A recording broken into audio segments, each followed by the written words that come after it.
855-1323. Welcome to the Back Row Fantasy Show. We're going to do an all-live show and release it as a podcast. If you have anything to talk about football-wise or current events, I mean, we can talk about anything as long as it's peaceful and loving.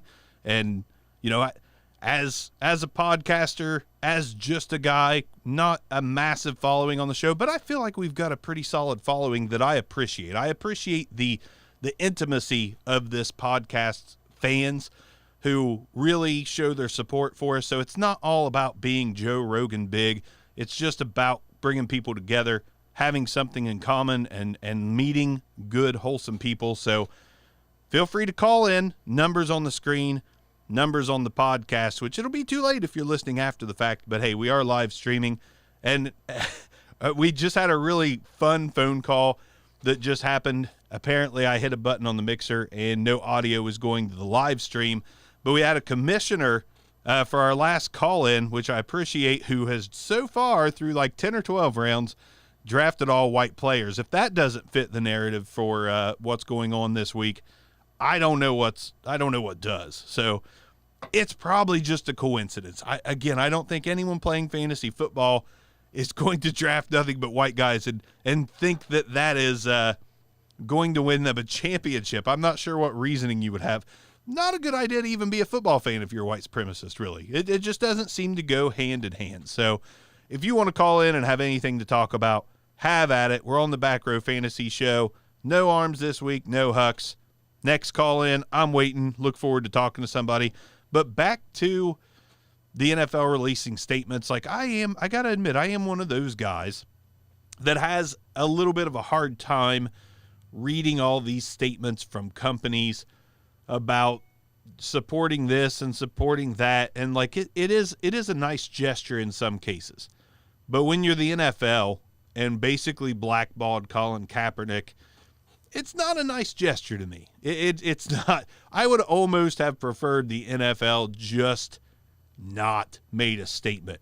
How about the NFL gets every single one of their top 100 stars at minimum, and they all get together in a remote location as part of the NFL Players Association and make a statement. I don't really want to hear a statement I don't want to hear a statement from Goodell. I don't know the guy. I don't know if he's a bad guy, good guy. I don't know. I don't know what kind of politics play into the NFL. I don't know what kind of money plays into those politics in the NFL. I can't pretend to know all the analytics that go into the decisions they make, but they made a terrible decision in not supporting Colin Kaepernick's actions enough. So if you want to disagree with that, feel free to call in and disagree with that. That's up to you. But football land is very barren right now. Not only are we not talking about football because of current events, there really just is nothing going on in football. There's talks of how we are going to see games in full stadiums.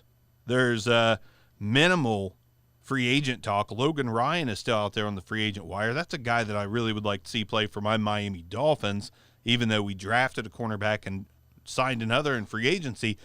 You can never have too many. So Logan Ryan, who's going to sign Logan Ryan? He's still out there. So Cam Newton's still out there. There's a lot of guys out there not getting any traction, anything talked about, and they're just out there, just waiting. That's the state of the NFL right now. There's just nothing going on. We do have Antonio Brown news. He was practicing with somebody. God, remind me who that was. Was it Lamar Jackson? I don't remember. That happened a while back ago. But some folks are now believing that Antonio Brown might actually get back into the league. I am not a big fan of that myself just because of the allegations. But again, I'm not speaking about his allegations being fact until he's proven guilty. They are just allegations. But the man has clearly lost a little bit of I don't want to be mean. He's lost it a little bit. He's just simply lost it. So, all right. Let's go ahead and take a look through the league and see if there is any news. We'll just find this news live right now. Like I said, not much going on. Raheem Mostert in San Francisco are talking about getting an extension done to keep Raheem Mostert in San Francisco. I'm telling you, Raheem Mostert is probably going to be the guy for San Francisco. Tevin Coleman will get mixed in plenty, but Mostert is seemingly going to be the guy. Boston Scott, Philadelphia Eagles, the Athletic, Zach Berman suggests that he will be competing for more of an offensive role. Competing for more of an offensive role. I don't know about that. I don't know if Boston Scott will actually be competing for more of a role. I think they've got things pretty well set in Philadelphia. And while Boston Scott has had moments that he looked good, this is just typical off-season fodder, in my opinion. A lot of folks saw that Henry Ruggs was on crutches after injuring his thigh while moving furniture. Been there, Henry. I have totally been there. I've injured myself multiple times moving furniture. Used to be a rental guy. Used to deliver furniture that was being rented to places, and I have some long-standing injuries from all that. That stuff is no joke. So we wish Henry Ruggs a full, speedy recovery from what is likely a thigh bruise. Hopefully he gets back on the field when everyone else gets back on the field, which might be 2021. Who freaking knows? Everything's just wild and crazy right now. So Marlin Maxon news. Apparently Frank Reich said there's definitely inherent respect for the starter returning when it comes to Marlon Mack. This is a non-news story. Jonathan Taylor is at least going to be the 50-50 guy. He's like, yeah, I get Marlon Mack will probably have some respect thrown his way and get every chance to continue building upon what he has done in Indianapolis. But when you draft a guy like Jonathan Taylor, you're not exactly looking at making the incumbent the bell cow. So Redskins coach Ron Rivera recently compared Terry McLaurin to DJ Moore. That's kind of interesting because DJ Moore is kind of on the same trajectory as Terry McLaurin. So McLaurin, with the targets that DJ Moore got in his second year, could skyrocket into superstardom. Who knows? We don't know. Terry McLaurin looks good to me. But the article I'm currently reading does say that Scott Turner has previously done a great job of manufacturing touches to players he wants to get the ball to. So if Terry McLaurin is that player that he wants to get the ball to, that's going to be pretty exciting because Terry McLaurin, definitely the most exciting offensive weapon on that team at the moment. Still have a lot of love for Darius Geis, but I don't think he's going to be the most exciting player on that offense. He's probably going to be the most exciting player in the injury tent, unfortunately. Hopefully I'm wrong. So if you've got anything you want to talk about, feel free to call in 740-395-1323. Like I said, current events, football, whatever. But I do want to take this time and opportunity just to say, just to voice it, because a lot of folks are just afraid to voice some things. I 1,000%, that's my new thing. I've been saying 1,000% for some reason. I 1,000% stand with the black community. I 1,000% stand with the peaceful protesters. And I am not against the non-peaceful protesters that are burning. I don't condone it, but you can't pretend to know how some people feel.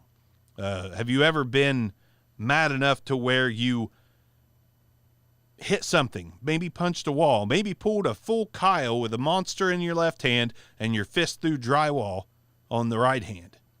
Like, sometimes you do crazy things when you're angry, and there is an absolute metric ton of reasons for a lot of people to be angry right now. So just be careful. Don't be quick to judge what you see on social media as far as the more rowdy versions of the protesting. It's great to see the peaceful protesting. It really is. It's great to see in some areas that the police are standing with the community. I just hope it's genuine. That's all I can say there. I hope that in those situations it's genuine. If so, maybe we can finally get somewhere. Maybe we can finally get somewhere to just end this whole situation. And by end, I don't mean completely, because whether we are hopeful or not, the possibility of it just ending 100% is slim to none. But we have to make improvements. We have to start improving now. And then maybe someday we'll be at that 100% improvement mark as far as equality and where we all stand together. So, again, call in if you have any thoughts, as long as they're peaceful. Some stuff I can't put up with, but as long as you're not calling in just to start an argument, I think we'll be okay. So, there we go. Let's go ahead and take a look at some of the other things going on in the league, which are probably next to nothing. I'm grasping at straws here, hoping for some call-ins, to be honest. And that's okay. This doesn't need to be a show with polish. This doesn't have to be one of the episodes that are polished, smooth, and everything just works out beautifully. I literally am on here because I want to talk to some of you. I want to hear what some of you have to say, whether it be about fantasy football or whether it be about the state of the country currently. I would like to speak with you. So if you are listening, if you are watching, and you do have a minute to call, again, I don't care if it has something to do with something non-related to football, non-related to current events. If you just want to tell me about how much you're enjoying this beautiful weather, you go right ahead. Call in and tell me about the beautiful weather. So Jake Butt of the Denver Broncos is back to 100% health. I don't know if that's ever happened, maybe at Michigan, but the fact of the matter is Noah Fant is there now. I'd be highly surprised if Jake Butt gets any kind of opportunity with the Broncos. That being said, I was pretty high on Jake Butt when he came into the league, so if he does land in a spot where there is an opening for some tight end snaps, by all means, let's see what Jake Butt can do. All right. Scrolling through. This is the bad part about the offseason. Deandre Hopkins does think that he will post better numbers in Arizona.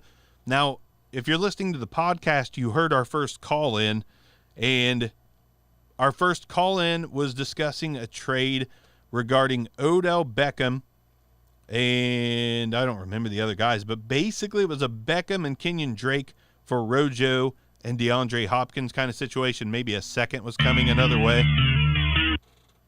New Mexico. Hello. New Mexico. New Mexico. How are you, sir? I'm doing great, man. Who am I speaking with? This is Troy, DFF Boys. Nice. What's up, Troy? I'm doing good, man. How are you doing? I'm doing good. I probably won't have service for very long, but I did want to call in and just mention I just published my latest episode of Drafting Late, and we actually talked about Harris of Football Diehards about the Redskins, and he's still a believer in Dice, so I'm not the only truther left out there. And Dice is still going in the 6th round, so he's still a pretty expensive guy for as injury-prone as he is. And like I told Bob last night, I'm normally very anti-injury. He's injury agnostic. I'm just the opposite. I try to, I only have one share of Lavisca's, I don't know how many leagues, and I got in my plate in a second. I couldn't pass on it. But I don't like guys that are hurt a lot. I don't like the John Rosses, the Lavicious, and the Chenaults. Normally the Darius Geisses, but maybe it's just that I spent so much on him early on that I'm just so in on him now. But Bob also likes Terry McLaurin, like you were saying, McLaurin. I always say it wrong. He does like him for this year again. So, but we did a deep dive on the Redskins. So if anybody needs more information on the Redskins, we have a deep dive that just went up over at Drafting Late. So absolutely for everybody. And not only is it just a good podcast, Troy is a good dude. So go check that out. And I love Geis when he's on the field. I think he's like kind of a throwback almost, a very violent, yet patient runner. Like if he could stay healthy, he's going to be an absolute stud. It's just, I'm with you. I kind of stay away from the non-healthy because in fantasy football, risk factors are just major. I got OBJ cheap several years ago, and then he went on those 2 runs where he was hurt at the end of the season, and it cost me championships. And that's the thing is, availability is the greatest ability. And I'm a big believer in that when it comes to fantasy football. If you got guys that are out like 13 through 16, what are you doing? I mean, if you can't play them, you can't win. So right. It's something to keep playing, but man, Dice kind of cracked the joke on himself and said, I'm the best practice squad player ever because he's never really shown it. But he gets it. He knows it. And I mean, if the guy's the guy's pretty honest with what he does. So hopefully this will be the year that he gets healthy. But they've got like 7 running backs there right now. So it'll be interesting to see how many of those guys make the team and how many of them become anything. He still thinks he has the stuff, and him and Frank Gore found the fountain of youth. So right. It's yeah, for those two. Now, before I possibly lose you, because I've noticed a couple little tiny breakups, did you guys talk much about Antonio Gibson, and what was your thoughts on him? We did, and he liked him. Bob liked him. I liked him. The biggest fear with Antonio Gibson is that he's going to be one of those guys that doesn't get enough time to get integrated, and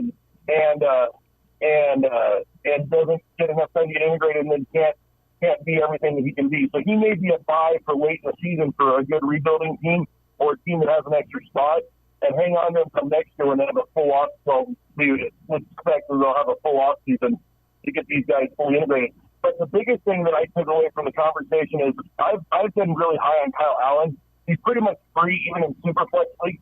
He should be on every single team because there is a chance that he takes that job at quarterback because he knows Rivera's system. I agree that there's a chance. Now, I'm not high on him myself, but I do think if you're a team that is lacking a potential second option with upside, I'm not going to say it's not there with Kyle Allen. It's there. So I don't disagree. But check out the pod for more on the Redskins, and keep doing these calling shows. This is kind of neat.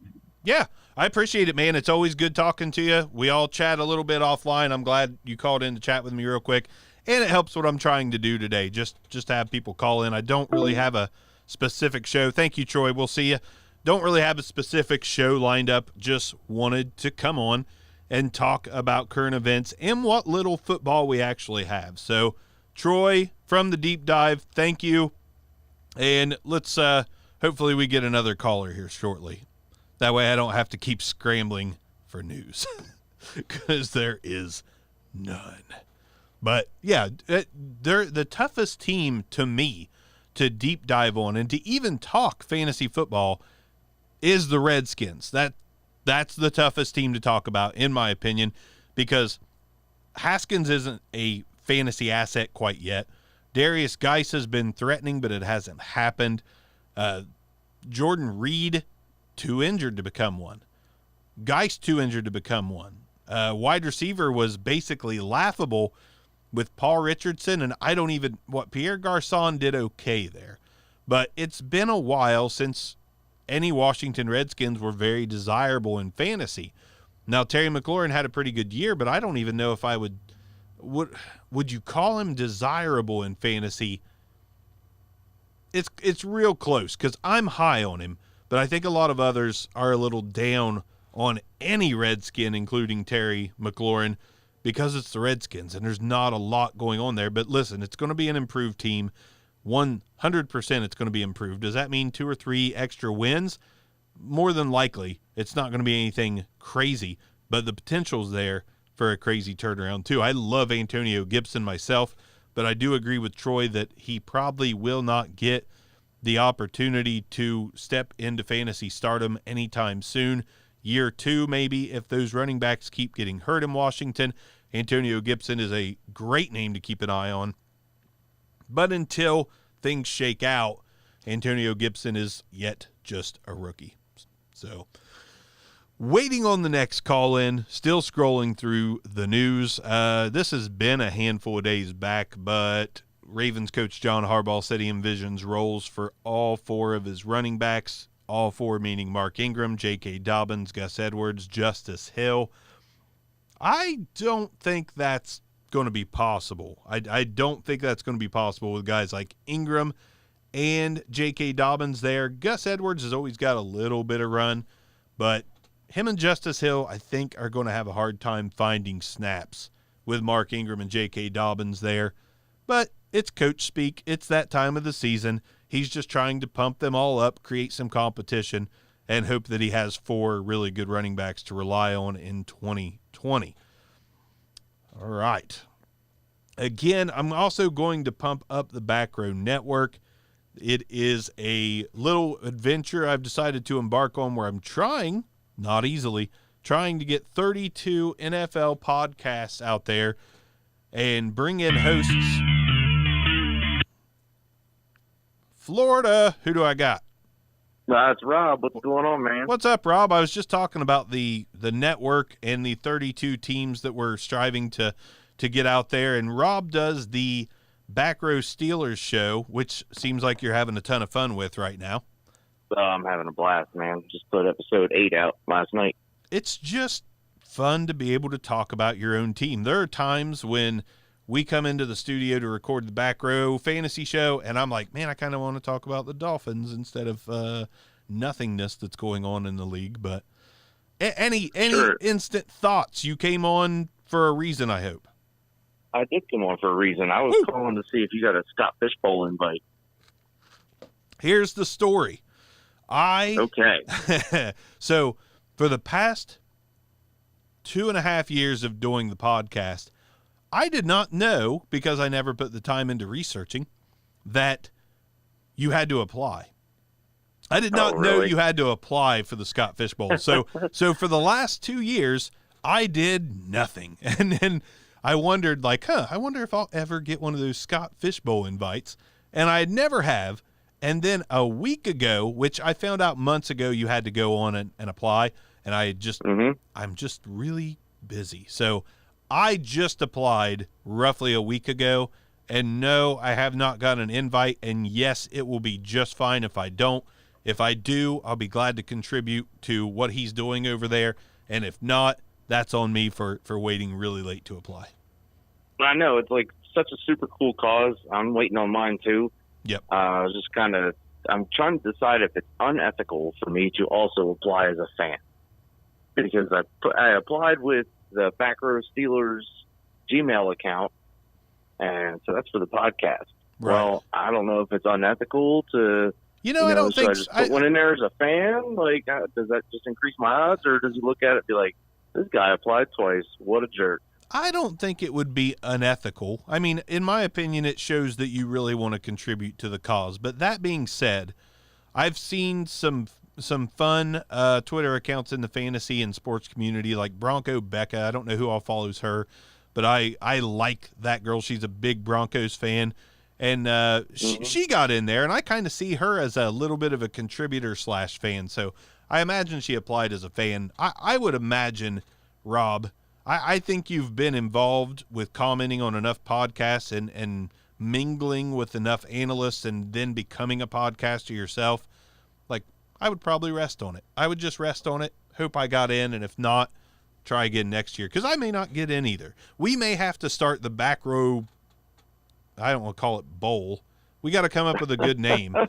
We'll just contribute. The back row release bowl. The Back Row Release Bowl. Yeah. So maybe we can raise money on our own and then throw it Scott Fish's way if we don't get in. Who knows? But I like that idea. I think that'd be awesome to do, especially with having all the other podcasts that we're doing in the Back Row Network. Yeah.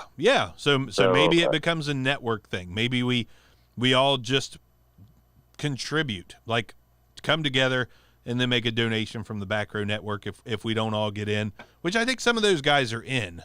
I'm not 100%. I do too, yeah. I think some of them are.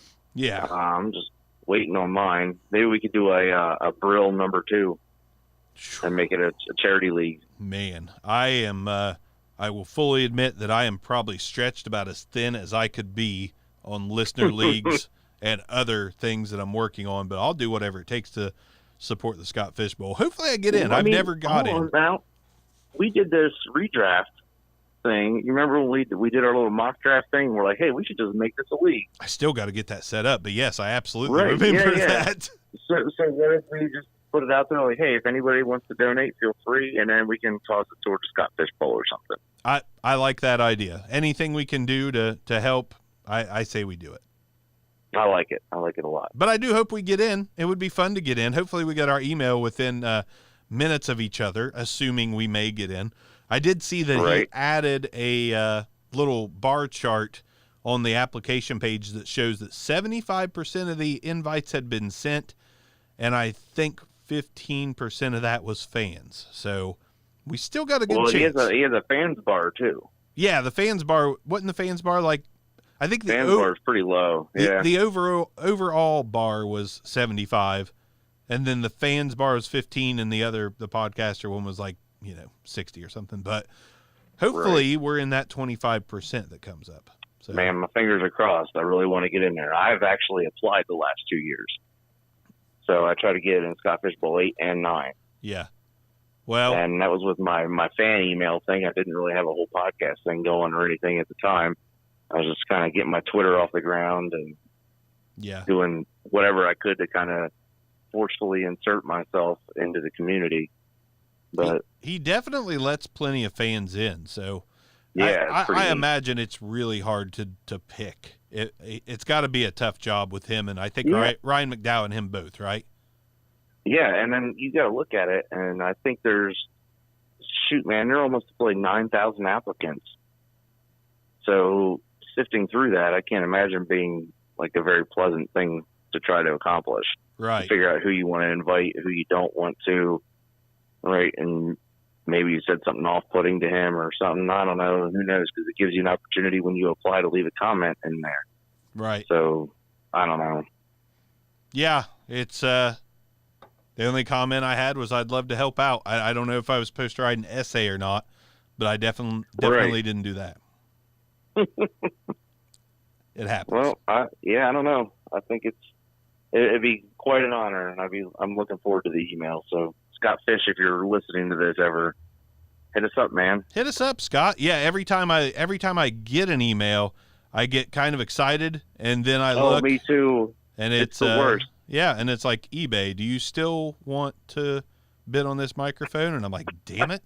No, I want into Scott Fishbowl. I know. So, like, for me on my phone, I have the Back Row Steelers email account also on my phone. So if I get an email, I'm hoping it's from that one and not from my personal account. Right. And it's always my personal account, and I'm just really depressed because Chewy wants me to add cat food to my order or something. Like, I don't know. Yeah. It's always something I don't want.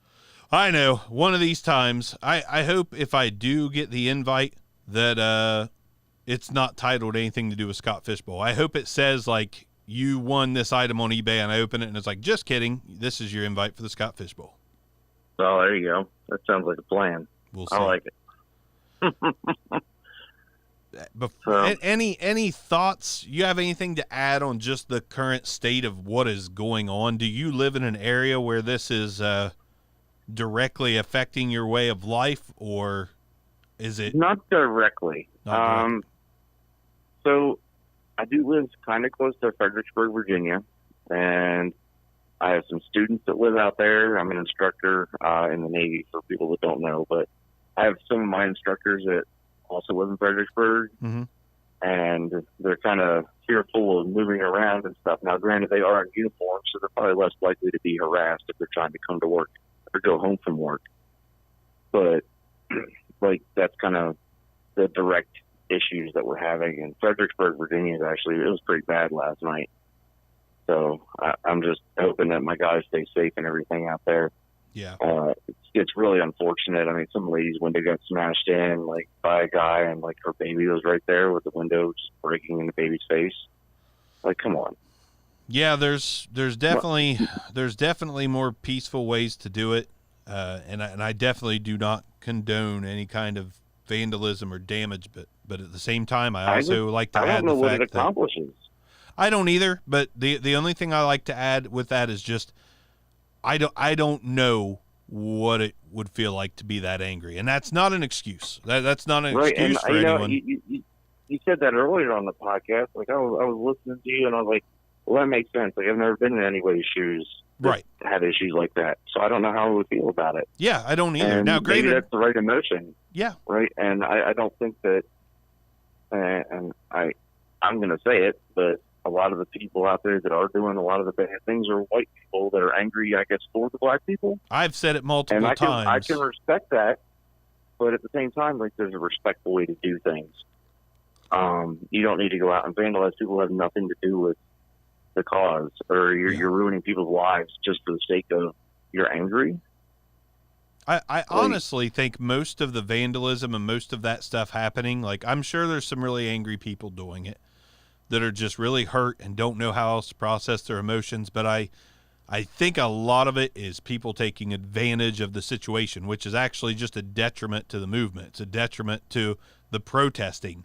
There's people out there like, hey, man, they're going nuts down here, even though we don't give a shit. Let's go break some windows and steal some stuff and burn some stuff down, because now's the time if we're ever going to do it. And there's just, it would be naive to think everyone out there protesting is a good person trying to support their fellow humans. They're more likely a lot of shitbags out there just making everyone else look bad, trying to get some free crap, which makes me really mad. Right. And so we're kind of in a unique position here. I got a whole bunch of first accession sailors. Like, these guys are like fresh out of boot camp coming through schools.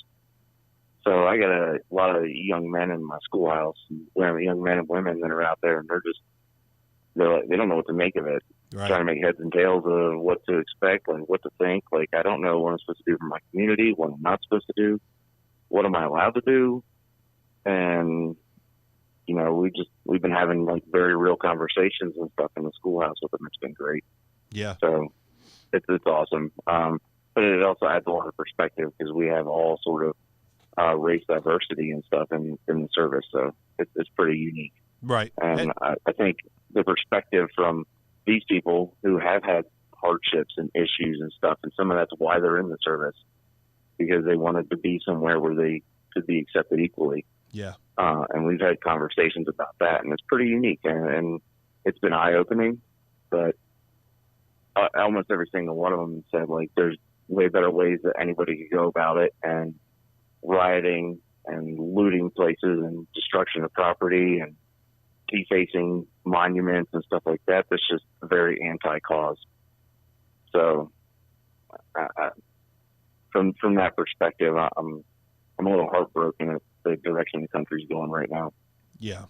It's until we see some long-standing permanent results from anything, we're going to stay heartbroken. So absolutely. But yeah. Sombering for sure. My small town, I was proud of my small town for holding a protest. Small town, really small. So there was roughly 40 to 75 at certain times. It stayed peaceful, and it was good. I think it was great of the community to do it. But sadly, the community I live in, I literally witnessed people laughing at them. So not to their faces, because they're those kind of people, behind the back kind of people that live in some rural areas, but saw them watching. Yeah, I'm in a pretty rural area too, so I know what you're talking about. Yeah, so I got to witness a bunch of people laughing at them yesterday while watching them on live stream, and I'm like, this is the problem, man. I mean, you automatically just think that they're silly and stupid, and that's actually what makes you silly and stupid. So absolutely, 100%. Sad, man. It's 2020. So your friend and previous teacher Wayne. Uh-oh. We had a little bit of a back and forth conversation on Facebook, but I think it was for the most part a fairly intelligent conversation. Yeah, I agree. I didn't read all of it because I had to step away from it for a little bit. That's usually what I do on social media. It started getting deep. I'm sure it did. I'm sure it did. Mm-hmm. But as long as, if two people can take points from those debates / arguments, I look at them more as debates, but as long as people can take a little something from them on each side, then it's okay to get a little heated. Yeah, and it's educational and productive. Right. And I mean, everybody wants to just speak, and I guess I will hand social media one thing. Like, you can't just talk over someone on there. There's going to be a back and forth, so at least people get to go back and forth with each other, and maybe they learn something they didn't know before, or maybe they simply learn that the problem's still very real, depending on who's arguing with you. But absolutely. So, yeah, I mean, I enjoy a good debate back and forth. So it's always good, and I tend to keep my cool for the most part, and just try to learn something from it. And I think that, again, that falls back on what we're seeing with the protests. People aren't learning anything from it. Right. And that's what ultimately leads to the violence and everything else happening, is because they feel like they're not being heard. So Yeah. it just Yeah. exasperates the issue. Yep. I agree 100% with that. So, yeah. So, hopefully it gets better. I hope so too. And you know what, like the NFL, like, you know what, I hope they show the national anthem again. I hope they do. Yeah. And I hope they show the players' reaction. Like, people have freedom of speech. That's all there is to it. Right. And you have the freedom to live in this country. You were born here. This is your country. So live in it how you want to live in it. My only thing I would like to emphasize is just be respectful of everybody. Yeah, exactly. You know, have your beliefs, have your way of thinking. Like, I don't even, I'm trying to find the right way to say this, but like, if you want to be a racist scumbag, do it somewhere where you're not hurting anybody. Sit in your friggin' house and do it, okay? Like, sit in your house and think racist thoughts. Don't come out and hurt anybody or judge anybody, because we can't stop people from having flawed ways of thinking. We can't educate everybody, but we at least ask that they don't harm anybody and don't do anything to oppress anyone. But then again, those kind of thoughts are oppression in its own. So it's just such a tough situation, because you want everyone to have freedom of speech and you want everyone to live the way they want. And at the same time, there are just things that we have a hard time stomaching. So, and that's me, any kind of hate whatsoever, I can't deal with it. I can't handle it. So I can't either. Oh, it drives me nuts. It's just hate and really bullying. tough. Yeah, hate and bullying. And it's hard to watch, it's hard to stand by, and there is no supporting it. So some people just take the freedom thing a little too far. I just wish we had an island. Give us an island that we can put everyone that has hate in their heart on, and they can all be happy and hateful together, and the rest of us can live here. That's right. What was that? If you have hate in your heart, let it out. Yeah, let it out, brother. Oh, man. That's what. Just do it on your own damn island. It's probably a good thing Chappelle's show is not still on during these times. Maybe it'd be better if it was. Maybe it would. Maybe it would. Well, Rob, I appreciate you calling in. I am going to end this thing shortly. I'm going to give one or two other people an opportunity to call in, and then I'm going to wrap it up, put it to tape, and throw it out there as an episode of the Back Row Show, even though it's highly unpolished, highly random, and probably lowly downloaded. Okay, so let's get back to fantasy real quick. Okay. Just real quick. All right. Bryan Edwards is the number one receiver in Vegas. Eventually. Nope, this year. I say eventually. Over Renfro. I say eventually. Oh my God! All right. I think. Listen, he's my favorite wide receiver on that team. If there's one that I want to own at the price, it's Bryan Edwards, because I do believe he's going to be the guy at some point. I do believe he's going to be the most consistent fantasy option, because I think Ruggs is just going to be more of a. I don't know. I just don't see the volume there. I think he'll be a great player. I just don't see the volume. So I don't think Derek Carr is the right quarterback for Henry Ruggs. No. But I'm with you that I just don't think it's immediate. Maybe a back half of the season number one. Yeah, sure. But I don't think as a rookie stepping right in, I don't think he's going to be their Terry McLaurin right away. So I like him. McLaurin didn't have a choice though. He was in Washington. That's what I mean, though. I'm just saying he's not going to step in as a rookie and be the guy, bar none, in my opinion.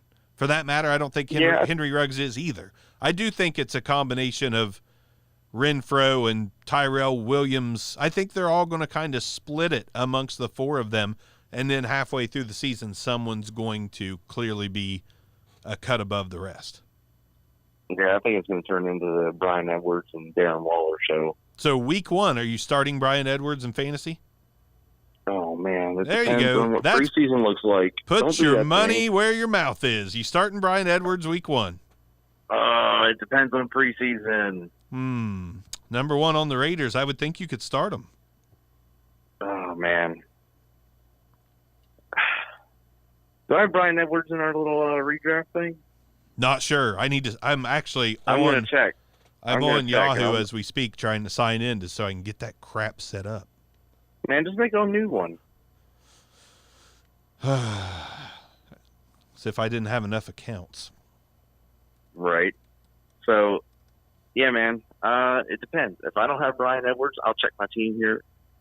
And if I don't have Brian Edwards, I will make an effort to acquire him.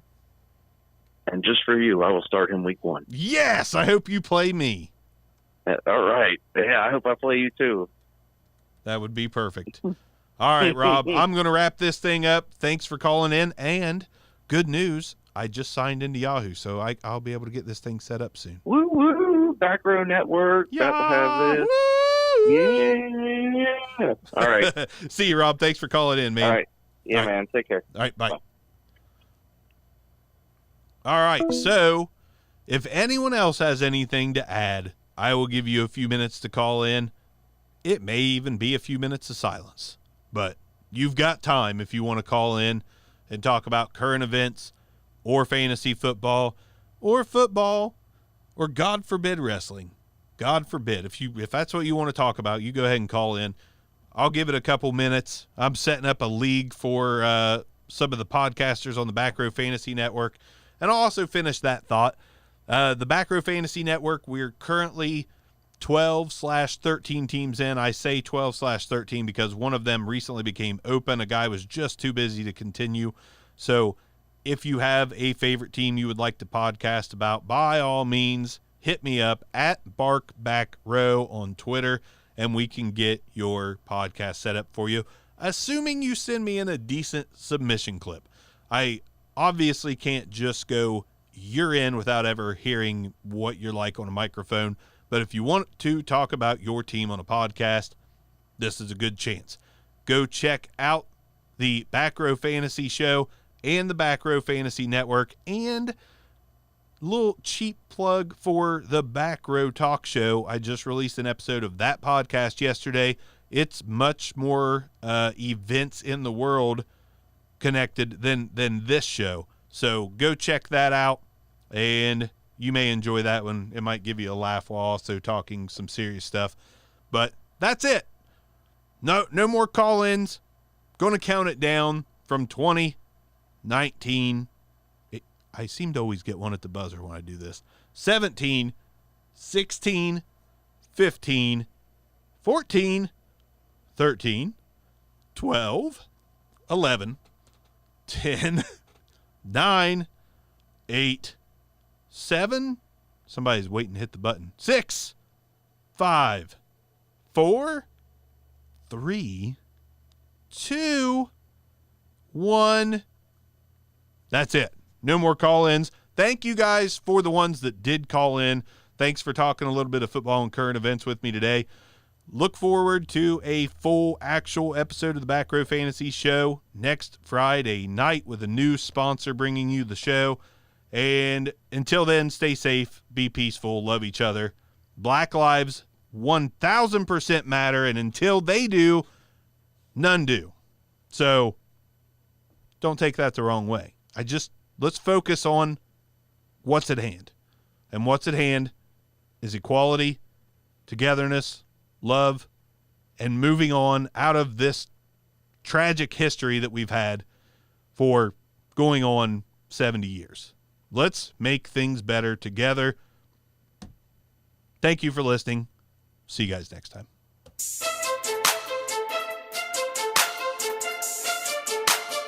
This concludes another episode of the Back Row Fantasy Show. Thanks for listening, and be sure to give us a review.